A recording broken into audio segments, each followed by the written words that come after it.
రాధ మురళి కళ్ళలోకి చూస్తూ అతనికి దగ్గరగా జరిగింది. ఆమెకు శరీరం అతని శరీరానికి తగులుతుంది.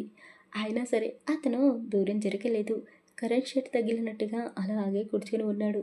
రాధ కూడా అతన్ని కవ్విస్తూనే అతని కళ్ళలోకి చూస్తూ ఆమె ఏదో సంపదని దాచుకున్న పవిట కొంగిని తీసేసింది. అతను ఉలుకు పలుకు లేకుండా అలాగే చూస్తూ ఉండిపోయాడు. ఆమె చిరునవ్వు నవ్వుతూనే రెండు చేతులు ముందుకు చాచి, రా, నీ భార్యని. నాకు నువ్వు దూరంగా ఉండకు, ఇబ్బంది పడకు. నా మీద నీకు సర్వ హక్కులే ఉన్నాయి. ఈ రాత్రి నువ్వు అలిసిపోయే వరకు నా శరీరంతో ఆటలాడుకోవచ్చు. నేను నీకు అడ్డు చెప్పను అని ఆమె చెప్పడంతో అతను నమ్మలేకపోయాడు. ఒక్క క్షణం ఇది నిజమేనా అన్నట్టు తనను తాను గిల్లుకొని చూశాడు. ఆమె చిరునవ్వు నవ్వుతూ, నేను నిజంగానే నిన్ను నాలో చేరిపోమంటున్నాను అని రాధ చెప్పడంతో అతను ఒక్కసారిగా ఆమెను అల్లుకుపోయాడు. కానీ రాధ మనసులో ఇంకా అతను చేసిన గాయం మానలేదు. కానీ అతన్ని అలాగే వదిలేస్తే మందు సిగరెట్ తాగుతూ మళ్ళీ పిచ్చి పిచ్చి ఆలోచనలు చేసి ఆమె ఇష్టంతో పని లేకుండా ఎక్కడ తనని మధ్యరాత్రి టార్చర్ చేస్తాడో అని భయపడింది. అంతేకాదు, ఒకవేళ అతన్ని ఆమె దూరం పెట్టేస్తే బయట ఆడవాళ్ళ దగ్గరికి వెళ్తాడేమో అని భయం కూడా పట్టేసుకుంది ఆమెకు. మురళి వాళ్ళ అమ్మగారు ఊరికి వెళ్ళేటప్పుడు రాధతో చెప్పిన మాటలు కూడా అవే. భార్య అందంతో భర్తని కవ్వించాలి, అతన్ని తన వైపుకు తిప్పుకోవాలి అని అత్తగారు చెప్పిన మాటలని కూడా ఇప్పుడు ఆమె తూచా తప్పకుండా పాటిస్తూ ఉంది. అసలే మురళికి ఆ యావ ఎక్కువగా ఉంటుంది. ఇక రాధ కూడా గ్రీన్ సిగ్నల్ ఇవ్వడంతో అతను రెచ్చిపోవడం మొదలుపెట్టాడు. రాధ అతని చేతిలో కీలు బొమ్మలా మారిపోయింది. అతను ఆమె పాదాల నుండి మొదలుపెట్టాడు. ముద్దుల వర్షం కురిపిస్తున్నాడు. ఆమెని తనివి తీరా కన్నుల నిండుగా చూసుకోవాలి అని లైట్స్ కూడా ఆఫ్ చేయలేదు. అలా ముద్దులు పెడుతూ కింది నుండి పై వరకు చేరుకుంటూనే ఆమె ఒక్కొక్క వస్త్రాన్ని విప్పేస్తూ ఉన్నాడు. రాధ సిగ్గుపడడం లేదు. అతనికి పూర్తిగా సహకరిస్తూ ఉంది. ఆమె ఒంటిపైన నూలు పువ్వు కూడా లేకుండా చేశాడు మురళి. కానీ ఆమె శరీరం పైన అతను చేసిన గాయాలని చూసి అతని మనసు చలించిపోయింది. అవి ఇంకా పూర్తిగా తగ్గిపోలేదు. అప్పటి వరకు రాధ ఫేస్లోని ఎక్స్ప్రెషన్స్ను అతను గమనించలేకపోయాడు. కానీ ఇప్పుడు ఆమె ఫేస్లో ఆ బాధ క్లియర్గా కనబడుతుంది. అతను ముద్దు పెట్టుకుంటున్నప్పుడల్లా ఆహా అని నొప్పితో అరుస్తున్నట్టుగా అనిపించింది. అదే సమయంలో డాక్టర్ గారు చెప్పిన విషయం కూడా గుర్తుకు వచ్చింది అతనికి. 10 మంది కలిసి ఒక అమ్మాయిపై దాడి చేస్తే ఎలా ఉంటుందో నువ్వు అలాగే చేశావు. కాపురం, ఇది కాపురం అంటారా అని ఆవిడ చాలా అసహ్యంగా మాట్లాడింది. ఆ మాటలు గుర్తుకు వచ్చి అతను ఒక్కసారిగా ఆమె పైనుండి లేచి బట్టలు వేసుకున్నాడు. అతను ఎందుకు అలా చేస్తున్నాడో రాధకి అర్థం కాలేదు. ఏమైంది? నేను నీకు నచ్చినట్టుగా ఉండడం లేదా? ఎలా ఉండాలో చెప్పు, నీకు తగ్గట్టుగానే ఉంటాను అని రాధ అమాయకంగా ముఖం పెట్టుకొని అడుగుతూ ఉంటే అతనికి ఏం చెప్పాలో అర్థం కాలేదు. కానీ అతని పైన అతనికే అసహ్యం కలుగుతూ ఉంది. ఎందుకంటే రాధకి కూడా తెలుసు అతను ఇప్పటి వరకు ఎంతోమంది ఆ అమ్మాయిల దగ్గరికి వెళ్ళి వచ్చాడు అని. వాళ్ళు డబ్బులు ఇస్తే ఇష్టం వచ్చినట్టు అతనితో ఉంటారు కాబట్టి ఇప్పుడు రాధ కూడా అలాగే అడుగుతూ ఉంటే అతనికి చాలా ఇబ్బందిగా అనిపించింది. ఆమె పక్కనే కూర్చొని ఆమె నుదుటిపైన ముద్దు పెట్టుకున్నాడు. ఇప్పటి వరకు నేను నా లైఫ్ని ఎంజాయ్ చేస్తున్నాను అనుకున్నాను. దానికి తగ్గట్టే నా చేతిలో డబ్బులు ఉన్నాయి. ఆ డబ్బుతో ఎన్నో రాత్రులు నాకు ఇష్టం వచ్చినట్లు బయట వాళ్ళతో ఎంజాయ్ చేసేవాడిని. కానీ అప్పుడు నాకు అర్థం కాలేదు. వాళ్ళు ఇష్టంగానే నాతో పడుకోవడానికి ఒప్పుకునేవాళ్ళు. కానీ ఇప్పుడు నువ్వు ఇలా అడుగుతూ ఉంటే నాకు నచ్చడం లేదు. వాళ్ళు ఆడవాళ్ళే, కానీ ఏదో పరిస్థితుల వల్ల వాళ్ళు డబ్బులు తీసుకొని నాలాంటి మూర్ఖులకు శరీరాన్ని అప్పజెప్పేవాళ్ళు. అందులో వాళ్ళ తప్పేమీ లేదు. కానీ నాలాంటి వాడికి నీలాంటి భార్య దొరకడమే ఒక అదృష్టం. నువ్వు అందరిలాంటి అమ్మాయివి కాదు రాధా. నీతో నేను చాలా మూర్ఖంగా ప్రవర్తించాను. అందుకు నేను నీ కాళ్ళు పట్టుకొని క్షమాపణ అడుగుతున్నాను అంటూ అతను రాధ కాళ్ళు పట్టుకున్నాడు. అతని కళ్ళలో నుండి కన్నీళ్లు కారుతూనే ఉన్నాయి. ఎందుకు అంత సడన్గా అతను మారిపోయాడో రాధకి కూడా అర్థం కావడం లేదు. ఏం చేస్తున్నావు అంటూ రాధ ఆమె కాళ్ళని దగ్గరగా ముడుచుకుంది. అతను ఆమె చేతులను పట్టుకుని కళ్ళలోకి చూస్తూ, నువ్వు నీలాగే ఉండే, నువ్వు మరీ ఇంతలా మారిపోవద్దు. నిన్ను నీలాగే నేను ప్రేమించాను, ఇష్టపడ్డాను. ఇప్పుడు నీ మనసులో ఏముందో చెప్పనా? ఈ సుఖానికి బాగా అలవాటు పడ్డాడు కాబట్టి కొద్దిసేపు కళ్ళు మూసుకుంటే అతనికి కావాల్సింది తీసుకుంటాడు, ఇంట్లోనే ఉంటాడు, లేదంటే మళ్ళీ బయటికి వెళ్తాడు, తాగుతాడు అని భయపడుతున్నావు. అందుకే నాతో పడుకోవడానికి ఒప్పుకున్నావు. పిచ్చిదానా, నేను నీ శరీరాన్ని కోరుకోవడం లేదు. నీ మనసులో నేనే ఉండాలి, నాతోనే నువ్వు ఉండిపోవాలి, జీవితాంతం మనం భార్యాభర్తల్లా కలిసి ఉండాలి, నీతో నేను కాపురం చేయాలి అనుకుంటున్నాను. మన నెక్స్ట్ జనరేషన్ని నీతోనే ఊహించుకున్నాను. నువ్వు చదువు పేరు చెప్పి నాకు దూరంగా సిటీకి వెళ్ళిపోయినప్పుడు నా పరిస్థితి ఎలా తయారైందో నీకు తెలీదు. నీ మీద ఆ వయసులోనే ఎంతో ప్రేమను పెంచుకున్నాను. నువ్వు దూరం కావడంతో కోపం కూడా పెంచుకున్నాను. దానికి తోడు నువ్వు 10th ఎగ్జామ్స్ అవ్వగానే ఊరికి వచ్చావు. నీ ఫోటో పేపర్లో వచ్చింది. నువ్వు ఫస్ట్ క్లాస్లో పాస్ అయ్యావు. చాలా హ్యాపీగా ఉన్నావు. గుడికి వెళ్ళి అభిషేకం చేయించావు. ఆ రోజు లంగా ఓణి వేసుకున్నావు. మీ నాన్నకి లంచ్ బాక్స్ తీసుకుని పొలం దగ్గరికి వచ్చావు.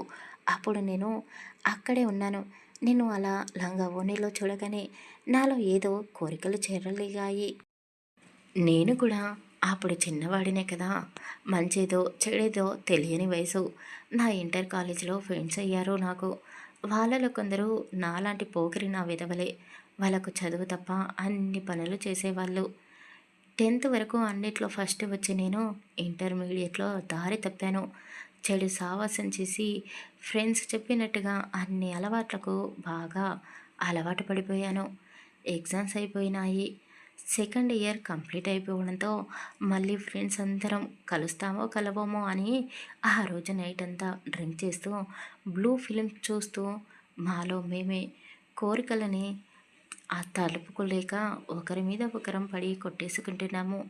ఒకవైపు టీనేజ్, దానికి తోడు కొత్తగా మందుకు అలవాటు పడిపోయాము. బ్లూ ఫిలిమ్స్ ప్రభావం వల్ల ఇంటికి వచ్చిన నాకు నిన్ను అలా లంగా ఓణిలో చూడగానే అస్సలు తట్టుకోలేకపోయాను. అందుకే నువ్వు నా మరదలు, నిన్ను ఎలాగో నేనే కదా పెళ్లి చేసుకుంటాను అని చాలా కోరికతో నీ దగ్గరికి వచ్చాను. నీ చెయ్యి పట్టుకుని పక్కనే ఉన్న చెరుకు తోటలోకి తీసుకుని వెళ్ళాను. నిన్నేనే నేను మొదటిసారి కౌగిలించుకుంది, నీ పెదలపై నేను మొదట ముద్దు పెట్టుకుంది. ఆ సినిమాలో చూపించినట్టు నీతో నేను ఏదేదో చేయాలనుకున్నాను. కానీ నువ్వు ఏడుస్తూ ఉన్నావు, గింజుకుంటున్నావు. సరేలే, ముద్దులతో కౌగిలింతతో సరిపెట్టుకోవాలి అనుకున్నాను. కానీ నువ్వు నన్ను కొట్టావు, తోసేసావు. నువ్వు ఒక రౌడీవి, మూర్ఖుడివి. నిన్ను బావా అని పిలవడానికి కూడా నాకు అసహ్యం వేస్తుంది.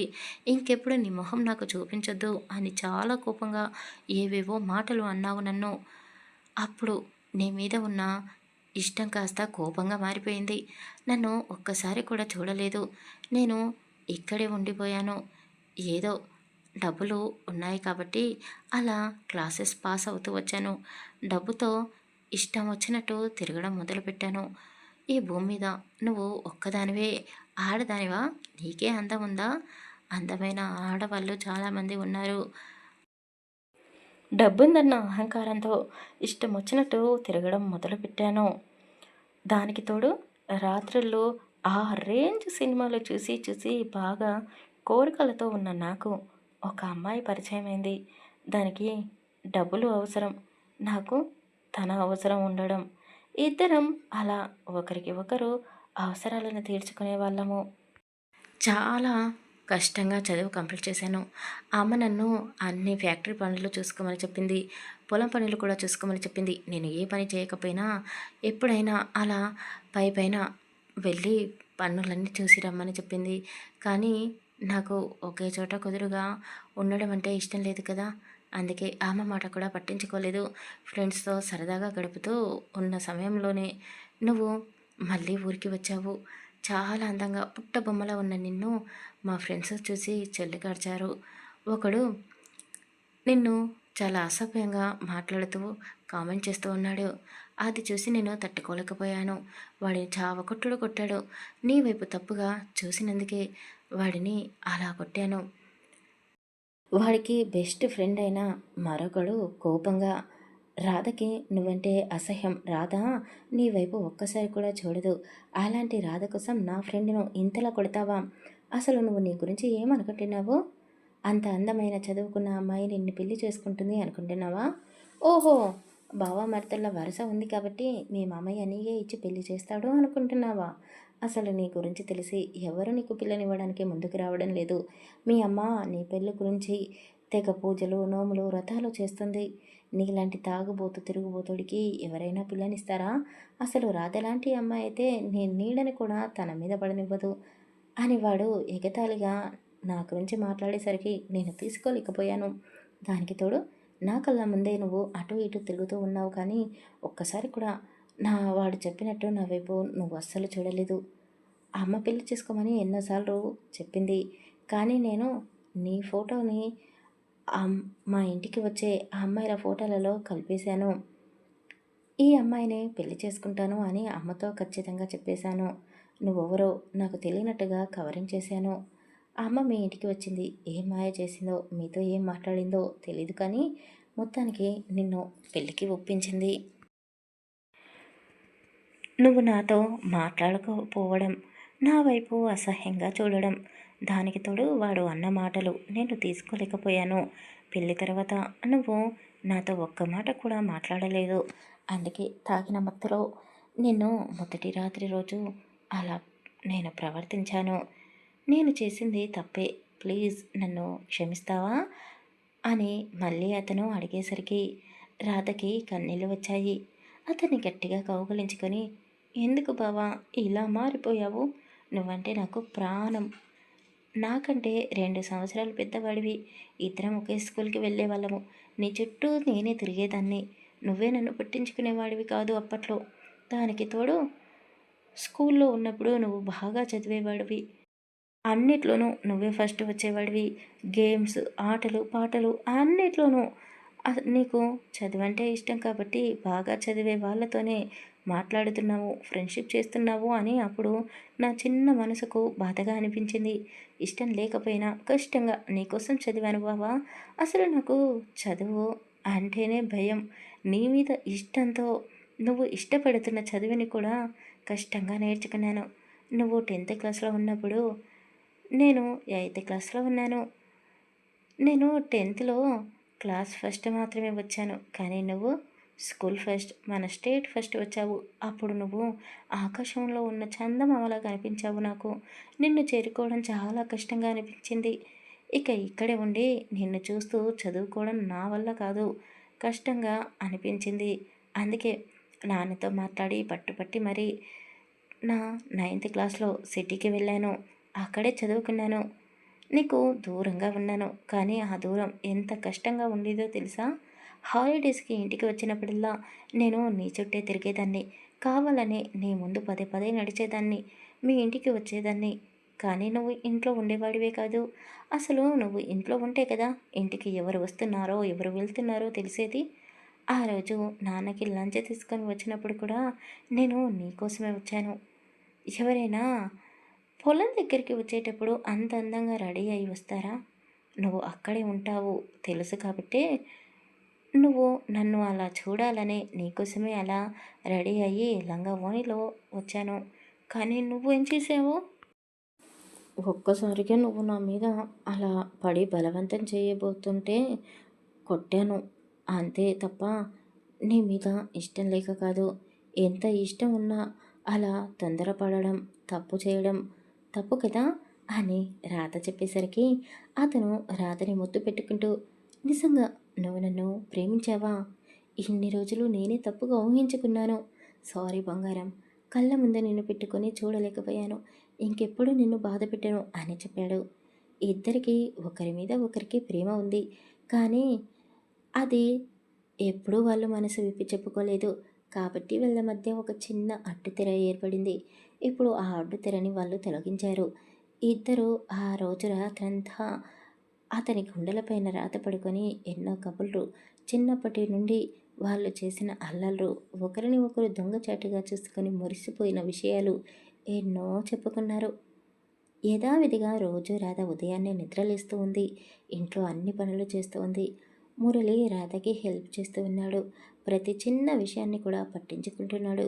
ఒక వారం రోజులు గడిచిపోయాయి. ఇద్దరి మధ్య చాలా సన్నిహిత్యం ఏర్పడింది.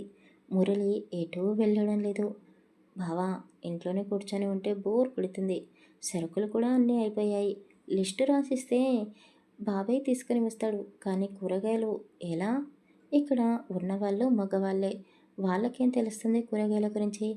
నువ్వు నన్ను బయటికి తీసుకుని వెళ్ళు. ఇంట్లోకి కూరగాయలు తెచ్చుకుందాం అని ఆమె చెప్పింది. మురళి తల కొట్టుకుంటూ, అయ్యో, నాకసలు ఈ ఆలోచనే రాలేదు. నిన్ను ఇంట్లోనే ఒక పంజరంలో బంధించేశాను. సారీ బంగారం అంటూ వెంటనే ఇంకేమీ మాట్లాడకుండా ఆమెను తీసుకొని బయటికి వెళ్ళాడు. కానీ అతనికి ఇష్టమైన బుల్లెట్ బండి తీశాడు. అతని దగ్గర 4, 5 కార్లు ఉన్నాయి. అయినా సరే అతను బైకే బయటికి తీశాడు. అతని వెనకాల కూర్చొని నడుము చుట్టూ చేతులు వేసింది రాధ. అది అతనికి బాగా నచ్చింది. అతని వెనక సీట్లో ఇప్పటి వరకు ఏ అమ్మాయిని కూర్చోబెట్టుకోలేదు. మొదటిసారి అతనికి ఇష్టమైన మరదలు, అతనికి సొంతమైన మరదలు, అతని పెళ్ళాం అతనితో అంత చనువుగా ఉండడం చూసి మురళి ఎంతగానో మురిసిపోతున్నాడు. పెళ్ళైనప్పటి నుండి ఇద్దరు కలిసి మొదటిసారి బయటికి వెళ్తున్నారు. రాధ ముందుగా గుడికి తీసుకుని వెళ్ళింది మురళిని. అక్కడ కొద్దిసేపు కూర్చున్నారు. వాళ్ళు సాయంత్రం పూట బయటికి వెళ్ళారు. ఎలాగో చీకటి పడుతుంది. ఇప్పుడు మార్కెట్కి వెళ్ళి ఏం సరుకులు తెస్తాం? అలా మనం పొలం వరకు వెళ్ళి అక్కడ ఉన్న ఏదో ఒక కూరగాయలని ఈ పూటకి తెచ్చుకుందాము. మన పొలంలో చాలా ఉంటాయి కదా అని రాధ అడిగేసరికి ఆమె ప్లాన్ ఏంటో అతనికి అర్థమైపోయింది. చిలిపిగా నవ్వుతూ, ఎందుకే కూరగాయల వంక పెట్టుకొని ఇలా డొంక తిరుగుడుగా మాట్లాడుతున్నావు? ఇంట్లోనే ఉంటే నీకు బోర్ కొట్టడం లేదా? అలా పొలం పనులు చూసుకోవచ్చు కదా, మన ఫ్యాక్టరీలకు వెళ్ళొచ్చు కదా అని నా ముఖం మీదనే చెప్తే నేను కాదంటానా? నువ్వు చెప్పినట్టే వెళ్తాను కదా అని మురళి అనేసరికి రాత నవ్వుతూ, అలా చెప్పాలని నాకు ఉంది బావా, కానీ నీకు బాగా అలవాటు పడిపోయాను. నిన్ను వదిలే నేను కూడా ఉండలేను. అందుకే వెళ్ళమని చెప్పలేకపోతున్నాను. కానీ ఎన్ని రోజులని ఇంట్లోనే ఉంటాము? ఎప్పటికైనా ఈ పనులన్నీ చూసుకోవాల్సింది మనమే కదా అని రాత చెప్పేసరికి, నిజమే, మనమే చూసుకోవాలి. కానీ నువ్వు నాకు తోడుగా ఉంటే చాలు. నువ్వేమీ కష్టపడనవసరం లేదు. ఇప్పటి వరకు మా అమ్మ కష్టపడింది కూడా చాలు.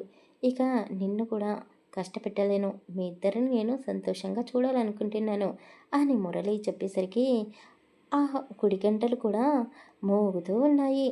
అతని మాటలకు రాధ మనసు తృప్తిగా అనిపించింది.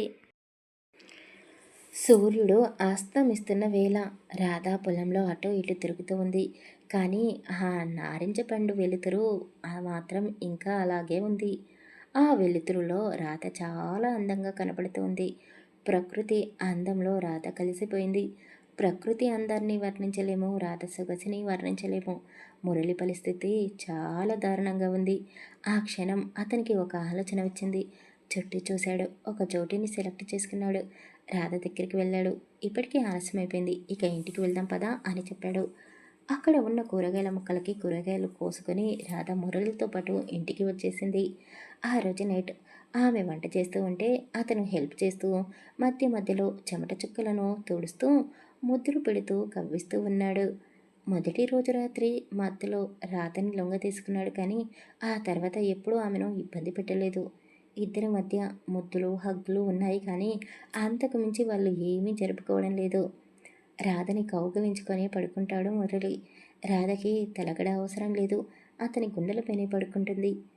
రాధకి చెప్పినట్టుగానే మురళి నెక్స్ట్ డే మార్నింగ్ నుంచి పొలం దగ్గరికి వెళ్ళడం మొదలుపెట్టాడు. అలాగే వాళ్ళకి ఉన్న మిల్లుల దగ్గరికి కూడా వెళ్ళాడు. అక్కడ వర్క్ అంతా డల్గా నడుస్తూ ఉంది. ఒక వారం రోజులు గమనించాడు. మిల్లులలో పనిచేసే వాళ్ళందరినీ ఒక్కొక్కరుగా తీసేస్తూ చలాకీగా పనులు చేసే వాళ్ళని పెట్టుకున్నాడు. ఇప్పుడు అతని దగ్గర పనిచేస్తున్న వాళ్ళందరూ చదువుకున్న వాళ్ళే.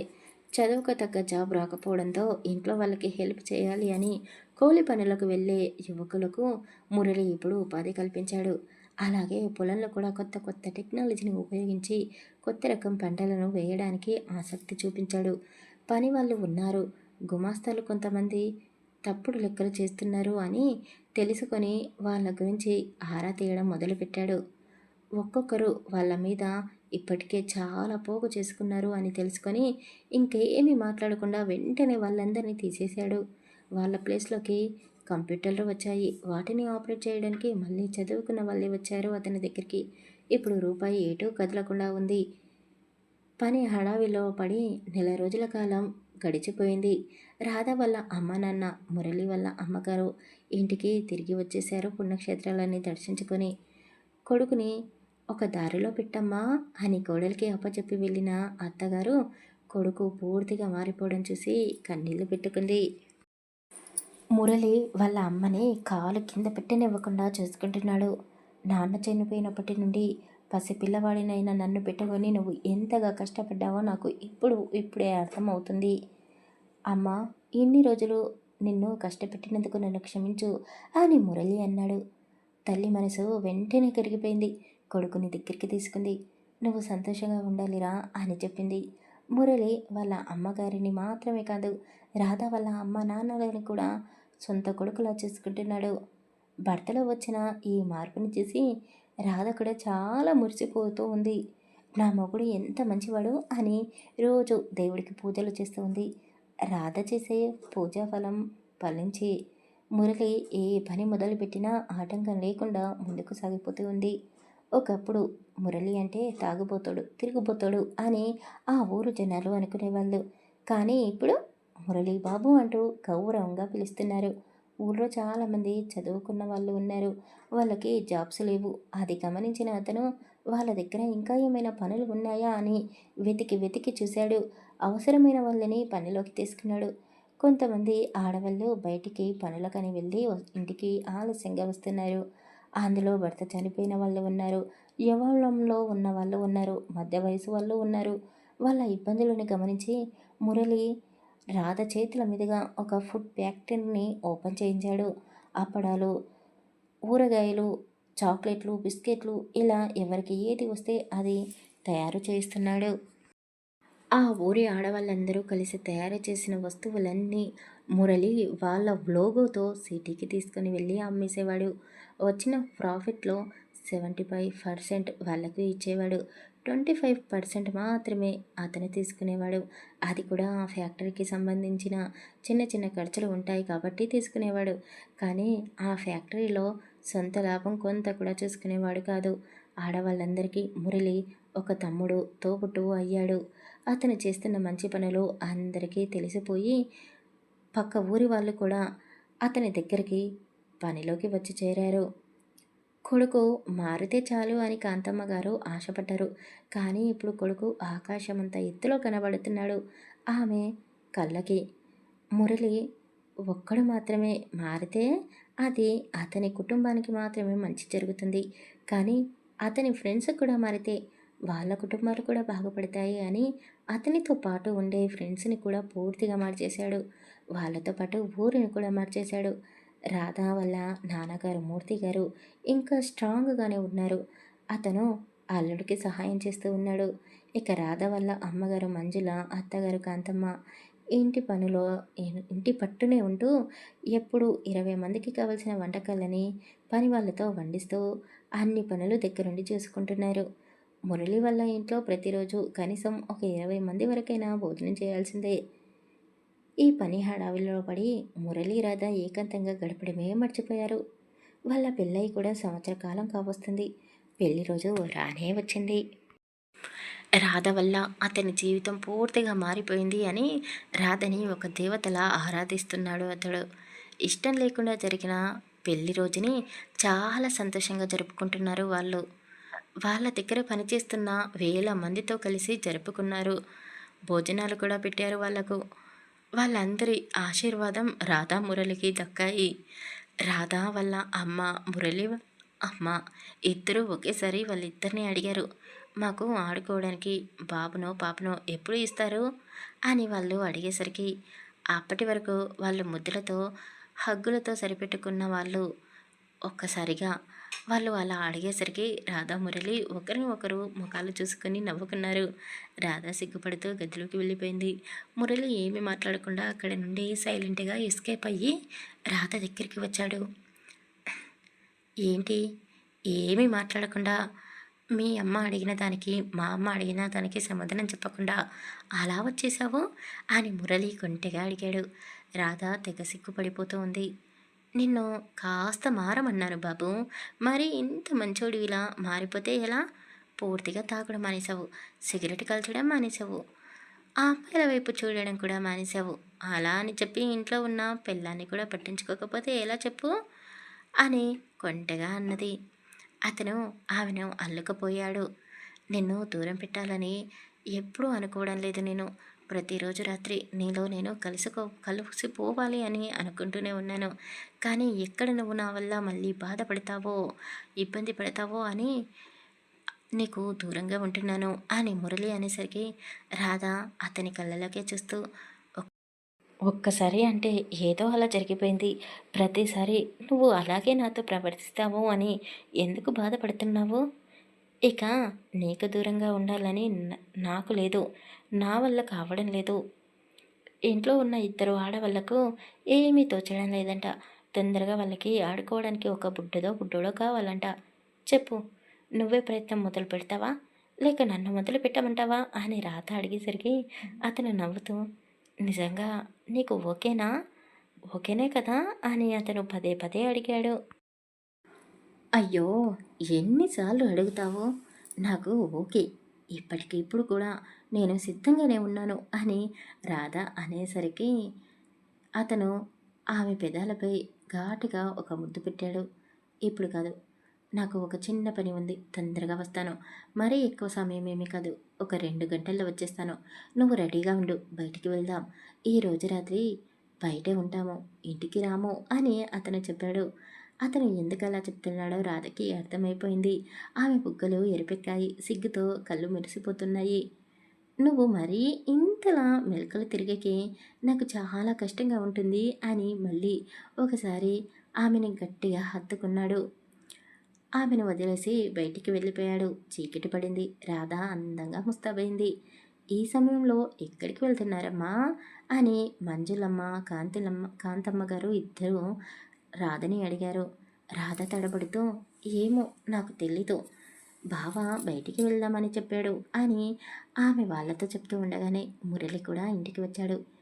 చీకటి పడుతూ ఉంది, ఈ సమయంలో ఎక్కడికి వెళ్తున్నారా అని కాంతమ్మ కొడుకుని అడిగేసరికి, అమ్మా, ఈరోజు మా పిల్లి రోజు, కాస్త సరదాగా బయటికి వెళ్ళాలి అనుకుంటున్నాము, నైట్ ఇంటికి రాము అని మురళి చెప్పాడు. రాధా వాళ్ళ నాన్న మూర్తి గారు కూడా అక్కడే ఉండడంతో అతను నవ్వుతూ, మురళీ బాబు, మీరు కావాలంటే వారం రోజులు ఎక్కడికైనా వెళ్ళిరండి, ఇక్కడ చూసుకోవడానికి నేను ఉన్నాను కదా అని అతను అనేసరికి అప్పుడు కాంతమ్మ గారికి, మంజులమ్మ గారికి బల్బులు పెరిగాయి. అయ్యో, వారమేంట్రా, నెల రోజులు, 2 నెలలు, పోనీ 3 నెలలు మీరు అలా సరదాగా గడిపేసిరండి, ఇక్కడ అన్ని పనులు చూసుకోవడానికి మేమందరం ఉన్నాం కదా అని వాళ్ళు చెప్పేసరికి రాధ సిగ్గుతో తలదించుకుంది. మురళి నవ్వుతూ, వద్దులే, ఇప్పుడు మరీ అంత పెద్ద ప్లాన్లేమీ వేసుకోలేదు లే, ఈ ఒక్కరోజు చాలు మాకు అని చెప్పి రాధని తీసుకుని బయటికి వెళ్ళాడు. అతను కార్ డ్రైవ్ చేస్తూ ఉన్నాడు. ఎక్కడికి అని రాధ అడగలేదు, అతను చెప్పలేదు. ఇద్దరూ సైలెంట్గానే ఉన్నారు. కానీ వాళ్ళ గుండె వేగం చాలా స్పీడ్గా కొట్టుకుంటూ ఉంది. మురళి వాళ్ళ పొలం దగ్గరికి తీసుకుని వెళ్ళాడు రాధని. ఏదో ఒక పెద్ద 5 స్టార్ హోటల్కి తీసుకొని వెళ్తావేమో అని అనుకున్నాను, ఇక్కడికి తీసుకొని వచ్చావా, ఏంటి నీ టేస్ట్ అని రాధ ఒక్క ప్రశ్న కూడా వేయలేదు. ఆమెకి నేచర్ అంటే చాలా ఇష్టం కాబట్టి మురళి ముందుగానే ఆమె ఇష్టాన్ని అర్థం చేసుకొని ఆ ప్రకృతిలోనే వాళ్ళు మళ్ళీ ఒకటవ్వాలని రాధని మొదటిసారి పొలం దగ్గరికి తీసుకొని వచ్చినప్పుడే నిర్ణయించుకున్నాడు. అతని ఊహలకి తగ్గట్టుగా ఒక ప్లేస్లో ఎత్తుగా మంచన వేశాడు. అక్కడ చిన్న చిన్న బల్బులుని పెట్టి లైటింగ్స్తో ఆ చోటునంతా మెరుస్తూ చేశాడు. ముందు నిచ్చెన సహాయంతో రాధని పైకెక్కించాడు. అతను కూడా పైకి ఎక్కాడు. అక్కడ వాళ్ళకి తినడానికి అన్నీ ఉన్నాయి. అది చూసి రాధ చిన్నగా నవ్వుకుంది. మొత్తం గడ్డితో కప్పేశాడు. ఆ గడ్డి ఎక్కడ రాధకి గుచ్చుకుంటుందో అని మళ్ళీ దానిపై మెత్తటి పరుపు కూడా వేశాడు. ఆ రోజు పున్నమి రాత్రి కావడంతో వెన్నెల బాగా వీస్తోంది. ఇక ఆలస్యం చేయకుండా మురళి రాధను గట్టిగా కౌగిలించుకున్నాడు. "ఈ ప్లేస్ నీకు ఓకేనా? నీకు నచ్చిందా?" అని అడిగాడు. "హా, నచ్చింది" అని చిన్నగా చెప్పింది. అతను ఆమె మెడవంపుల్లో ముద్దు పెట్టుకున్నాడు. ఆమె కూడా ఏమాత్రం తగ్గకుండా మురళిని ముద్దులతోనే ముంచేసింది.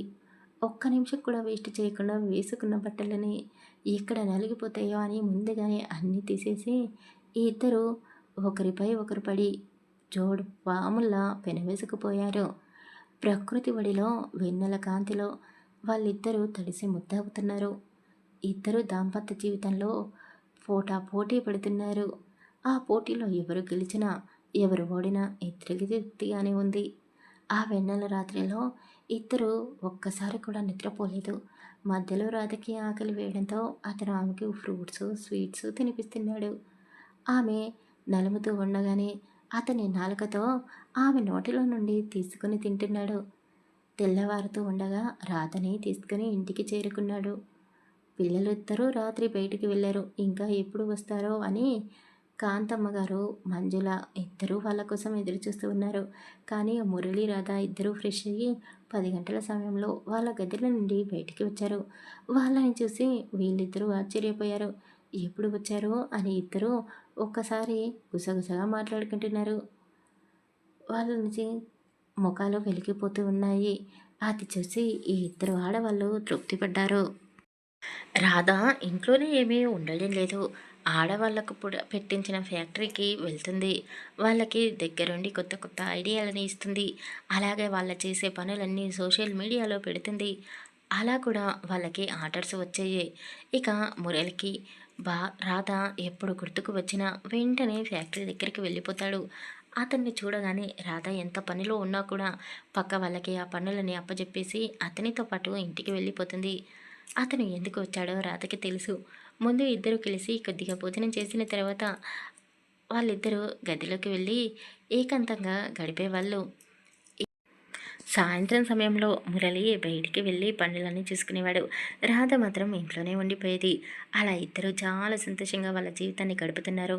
ఒక 3 నెలల తర్వాత కాంతమ్మ, మంజుల గారు ఆశపడ్డట్టుగానే రాధ ప్రెగ్నెంట్ అయింది. వాళ్ళ ఇంట్లో ఏటి చూసినా సంతోషాలే. మురళి కూడా చాలా సంతోషంగా ఉన్నాడు, తండ్రి కాబోతున్నాడు అని. కానీ రాధ మాత్రం కోపంగా ఉంది. 5 నిమిషాల గ్యాప్ కూడా ఇవ్వకుండా ఒకరి తర్వాత ఒకరు ఆమెను పదే పదే ఇది తిను అది తిను అని ఆమెను విసిగిస్తూనే ఉన్నారు. ఒక్కరు కూడా నా గురించి ఆలోచించడం లేదు. అందరూ పుట్టబోయే బిడ్డ కోసమే ఆలోచిస్తున్నారు. తిని తిని నేను లావ్ అయిపోతున్నాను అని ఆమె వాళ్ళపై కోపగించుకుంటూ అలగి కూర్చుంది. మురళి రాధని బుజ్జగిస్తున్నాడు. నువ్వు లావైనా పర్వాలేదే, ముద్దుగా బుద్దుగా ఉన్నా కూడా నా పిల్లం నాకు నచ్చుతుందిలే అని అతను అనేసరికి ఆమె నవ్వేసింది. మూర్తి గారికి, మంజుల గారికి మురళి అల్లుడిలా కాదు, సొంత కొడుకులా చూసుకుంటున్నాడు. వాళ్ళకి కొంత పొలం ఉంది, ఊళ్ళో ఇల్లు కూడా ఉంది. అదే మూర్తి పేరు మీదనే ఉంది. ఇక నా పేరు మీద ఉండి ఏం లాభం లేదు. ఎలాగైనా నా కూతురికే కదా దక్కాల్సింది అని ఆ పొలం, ఆ ఇంటిని రాధ పేరు మీదన రాసేశాడు. ఆమెకు ఘనంగా 5వ నెలలో పుట్టింటి శ్రీమంతం జరిపించారు వాళ్ళు. ఇక 9వ నెలలో మురళి, కాంతమ్మ చాలా ఘనంగా శ్రీమంతం జరిపించారు రాధకు. మురళి భార్యకి మోయలేనన్ని సొమ్ములు చేయించాడు. కానీ రాధకి వాటిపైన మనసు లేదు. భర్త పక్కన ఉంటే చాలు అని ఆశపడే పిల్లమామె. నెలలో నిండే కొద్దీ మురళి పూర్తిగా ఆమెతోనే ఉంటున్నాడు. బయటికి వెళ్ళడం లేదు. ఆమె కాళ్ళు నొక్కుతున్నాడు. అసలు ఆమెకు అలసట అన్నదే రాకుండా చూసుకుంటున్నాడు. ఒక మధ్యరాత్రి నొప్పులు స్టార్ట్ అవ్వడంతో ఇంట్లో వాళ్ళందరూ హడావిడిగా రాధని తీసుకుని హాస్పిటల్కి వెళ్ళారు. తెల్లవారుతూ ఉండగా ఆమెకు కొడుకు పుట్టాడు. మొదటిసారి కొడుకుని చేతిలోకి తీసుకుని మురళి ఎంతగానో మురిసిపోయాడు. అప్పటి వరకు అందరికీ రాధ ఒక చిన్న పిల్లలా కనబడేది. కానీ కొడుకు పుట్టిన తర్వాత అందరూ వాడిపైనే ప్రేమ చూపిస్తున్నారు. తాత, అమ్మమ్మ, నానమ్మ మధ్య ఆ పిల్లవాడు పెరుగుతూ ఉన్నాడు. సరిగ్గా వాడికి మొదటి పుట్టినరోజు జరిపించే రోజు రాధ మళ్ళీ కళ్ళు తిరిగి కింద పడిపోయింది. ఆమె మళ్ళీ ప్రెగ్నెంట్ అయింది. వామ్మో! ఏంటి నువ్వు ఇంత ఫాస్ట్‌గా ఉన్నావు? మళ్ళీ ఇంత తొందరగా ప్రెగ్నెంట్ అయ్యావేంటే అని మురళి తల కొట్టుకుంటూ ఉన్నాడు. నువ్వు స్పీడ్‌గా ఉన్నావు. నన్నెందుకు తప్పు పడుతున్నావు?" అని రాధ మళ్ళీ బుంగమూతి పెట్టుకుంది. "ఇప్పుడు నువ్వు మళ్ళీ అలగకే" అని అతను ఆమెను బుజ్జగించాడు. ఈసారి కూడా రాధని ఇంట్లో వాళ్ళు కంటికి రెప్పలా చూసుకుంటూ ఉన్నారు. మొన్నే మొదటి బాబు పుట్టాడు. ఆ జ్ఞాపకాలు ఆమె మనసులో నుండి పోనేలేదు. మళ్ళీ సెకండ్ ప్రెగ్నెన్సీ వచ్చింది. రాధ చాలా హెల్తీగా ఉంది కాబట్టి సెకండ్ ప్రెగ్నెన్సీ కూడా చాలా హెల్తీగా ఉంది. మళ్ళీ మురళికి రాధకి కొడుకు పుట్టాడు. మురళి ఒక్కడే కాబట్టి ఇద్దరు కొడుకులు పుట్టారు అని కాంతమ్మ సంతోషపడింది. కూతురికి ఇద్దరు కొడుకులే పుట్టారు అని మూర్తి, మంజుల కూడా సంతోషపడ్డారు. కానీ రాధకి మాత్రం అస్సలు సంతోషం లేదు. నాకు కూతురు కావాలి, కూతురు కావాలి, ఇద్దరు మగపిల్లల వాళ్ళే, వీళ్ళని నేనేం తయారు చేస్తాను? ఒక ఆడపిల్ల ఉంటే అందంగా బొమ్మలా తయారు చేసుకుంటాను. నాకు ఆడపిల్ల కావాలి అని మురళిని అడిగింది. చంపేస్తాను. ఇప్పటికే వెంటనే ఇద్దరు పిల్లల్ని కన్నావు. నీ ఆరోగ్యం ఏమవుతుంది? మనకు ఇద్దరు చాలే. ఇక నువ్వు కష్టపడడం నేను చూడలేను అని మురళి అన్నాడు. ఆమె పిల్లలు పుట్టకుండా ఆపరేషన్ చేయించుకోలేదు. ఇదిగో చేయించుకుంటాను, అదిగో చేయించుకుంటాను అని అలా నెట్టేస్తూ వచ్చేసింది. మురళి ఈసారి జాగ్రత్త పడ్డాడు. అతనే ప్రొటెక్షన్ వాడుతున్నాడు. పిల్లలు పుట్టకుండా. రాధకి చాలా కోపం వచ్చింది. అతన్ని మాటల్లో పెట్టి నవ్విస్తూ కవ్విస్తూ అతనితో ప్రొటెక్షన్ లేకుండానే కలుస్తూ ఉంది. మళ్ళీ సేమ్ రిపీట్ అయ్యింది. రాధ మళ్ళీ తొందరగా ప్రెగ్నెంట్ అయింది. ఎందుకే ఇంత తొందరగా పిల్లల్ని కంటున్నావు అని మురళి నెత్తి నోరు కొట్టుకొని అడిగాడు. అబ్బా, ఎందుకు కోప్పడతావు బావా? అత్తయ్య ఉంది, మా అమ్మ ఉంది, నాన్న ఉన్నాడు, వాళ్ళు చూసుకుంటాలే పిల్లల్ని అని మురళికి చెప్పింది. కానీ ఈసారి మాత్రం ఖచ్చితంగా ఆ అమ్మాయి పుట్టాలి, లేకపోతే నేను ఊరుకోను అని రివర్స్లో ఆమె మురళికి వార్నింగ్ ఇచ్చింది. మురళి మొదటిసారి దేవుడికి దండం పెట్టుకొని కోరిక కోరుకున్నాడు. అడగకముందే అన్నీ ఇచ్చావు. ఈసారి కూతురిని పుట్టించవయ్యా, లేదంటే నా పిల్లల్ని కంటూనే ఉంటుంది. నన్ను చూసి అప్పుడు అందరూ నవ్వుకుంటారు అని మురళి ఆ దేవుడికి దండ పెట్టుకున్నాడు. అతను దేవుడికి బాధ చెప్పుకున్నాడో లేక రాధ గట్టిగా కూతురు కావాలని కోరుకుందో కానీ వాళ్ళిద్దరి ఫలితం ఫలించింది. పాపకి జన్మనిచ్చింది రాధ. పాప పుట్టిన తర్వాత రాధ చాలా సంతోషంగా ఉంది. మురళి భార్య దగ్గరికి వెళ్ళాడు. ఇప్పుడు ఎలా ఉంది అని అడిగాడు. నాకమైంది, నేను బాగానే ఉన్నాను. మన పాపని చూసావా అని అడిగింది. చూశాను, అచ్చం నీలాగే ఉంది. అబ్బా కాదు, నీలాగే ఉంది. ఆ అమ్మాయికి తండ్రి పులికలు వస్తే చాలా అదృష్టం అంటారు తెలుసా? అలా ఏమీ లేదు, నీలాగే ఉంది నీ కూతురు అని అన్నది. సరే, నాలాగే ఉంది. ఇక ఇప్పటికైనా ఈ కనెఫుగ్రంని చాలిస్తావా అని అడిగాడు. నువ్వు ఒప్పుకుంటే ఇంకా ఇద్దరిని కంటాను అని రాధ అనేసరికి మురళి ఇంకా ఏమీ మాట్లాడకుండా అతనే వెళ్ళి పిల్లలు పుట్టకుండా ఆపరేషన్ చేయించుకున్నాడు. అది తెలిసి రాధ నోరెళ్ళ పెట్టింది. సరేలే, ముగ్గురు పిల్లలు ఉన్నారు కదా అని సరిపెట్టేసుకుంది. నువ్వు ఈ జనరేషన్లో పుట్టవలసిన దానివి కాదే, మన అమ్మమ్మల తాతమ్మల కాలంలో పుట్టాల్సిన దానివి, అప్పుడు అరడజన్ పిల్లల్ని కనేదానివి అని మురళి అన్నాడు. ఆమె నవ్వుతే, అయితే నువ్వు కూడా అప్పుడే పుట్టాల్సింది అని అన్నది. ఇద్దరు నవ్వుకున్నారు. ముగ్గురు పిల్లలతో ఆ ఇల్లు కలకలలాడుతూ ఉంది. పిల్లలు నవ్వుతే ఇంట్లో వాళ్ళందరూ నవ్వుతారు, వాళ్ళు ఏడిస్తే ఇంట్లో వాళ్ళందరూ అల్లాడిపోతారు. ఇలా పిల్లల నవ్వుల మధ్య రాధా మురళి గిల్లి కజ్జాల మధ్య ఈ కథ సమాప్తమైంది. ఈ కథ నచ్చితే ప్లీజ్ లైక్ చేసి కామెంట్ చేయండి. అలాగే మన ఛానల్ని సబ్స్క్రైబ్ చేసుకోండి. Thank you for listening.